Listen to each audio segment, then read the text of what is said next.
Have you ever wondered what would happen if you lost everything? Would the people who claim to love you still be there? This is the story of Alaric Kane, a man who had it all and decided to find out. From his penthouse that scraped the clouds, Alaric Kane looked down at the city. It was his kingdom, a glittering world of flashing cameras and fake smiles. Helicopters were like his personal chariots, slicing through golden sunsets. His phone was a constant buzz of praise, invitations, and empty affection. Everyone loves a king, he thought, until he drops his crown. One evening, staring at his own reflection in the vast glass wall, a radical idea took hold. He whispered to the man in the mirror, "Let's see who loves the man, not the money." In a single, silent night, the king vanished. Alaric Kane, the billionaire, disappeared. He funneled his immense fortune into a hidden account, trading his designer suits for worn denim and a simple hoodie. He cut his own hair, smudged dirt across his face, and walked out into the crowded streets, becoming just another face in the anonymous sea of humanity. To puddle on the sidewalk reflected his transformation: one half, the billionaire he was; the other, the beggar he had become.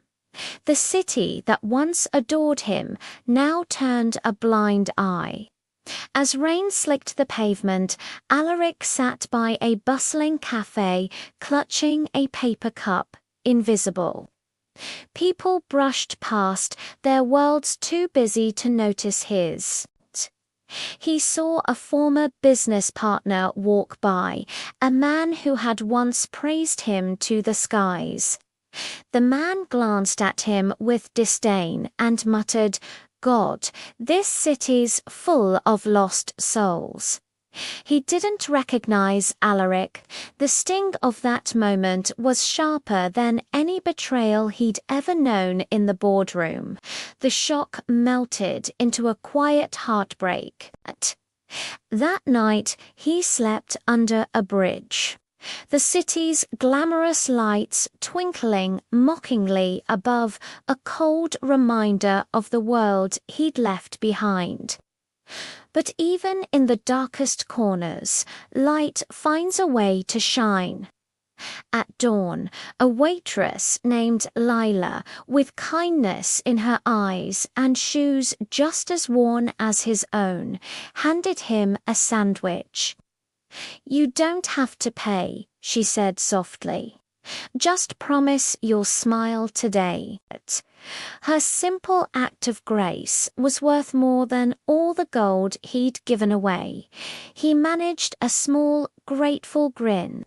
Later, a scrappy 10-year-old named Sam plopped down beside him on a park bench. "Why you look so sad?" Mr. Boy asked, his curiosity pure and unfiltered. "I guess I lost everything," Alaric replied, the words heavy with truth. Sam just shrugged. "Then you're lucky," he said with childish wisdom. "You can find it all again." In the humble company of Leela and Sam, Alaric began to rediscover what it meant to be human. He swept the cafe floor to help Leela, shared scraps of food with Sam, and learned to laugh again. For the first time in years, his smile wasn't a performance. It was real. He was finding something far more valuable than what he had lost. Then winter came, dusting the city in a blanket of silent snow. The cold seeped into Alaric's bones, and one afternoon he collapsed in an alley, weak with fever. It was Lila who found him, her voice filled with panic as she cried for help. His world faded to white. He woke up in a sterile hospital room, clean-shaven, the ghost of the billionaire resurfacing. Reporters swarmed outside. The lost tycoon had been found. A tailored suit was laid neatly on a chair, a symbol of his old life. But on his bedside table was something far more important, a crumpled napkin from the cafe. On it, Lila had written, "Get well soon, Rick." A week later, the bell above the cafe door jingled. Lila looked up from wiping the counter and froze. There stood Alaric Kane, reborn in his expensive suit, but his eyes were different, humble, warm, the same eyes as the man she knew as Rick. Rick. She whispered in disbelief. He smiled. "Alaric, but I'd rather be Rick when I'm here." He handed her a letter. "You gave me kindness when I was nothing. Now I want to give back." She opened it to find the deed to the cafe, now hers. Miles away, Sam opened a box containing a full scholarship. Alaric had learned that some riches weigh you down, while others lift you up. Alaric Kane walked through the same city, but he was no longer a king looking down on his subjects. He was a man walking among friends.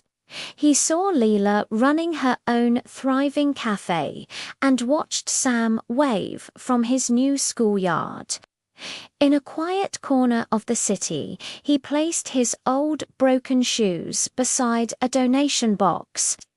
He finally understood that the richest hearts aren't the ones that are full, but the ones that remember what it means to be empty. Thank you for watching.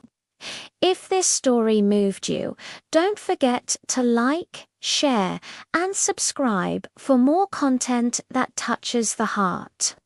See you next time.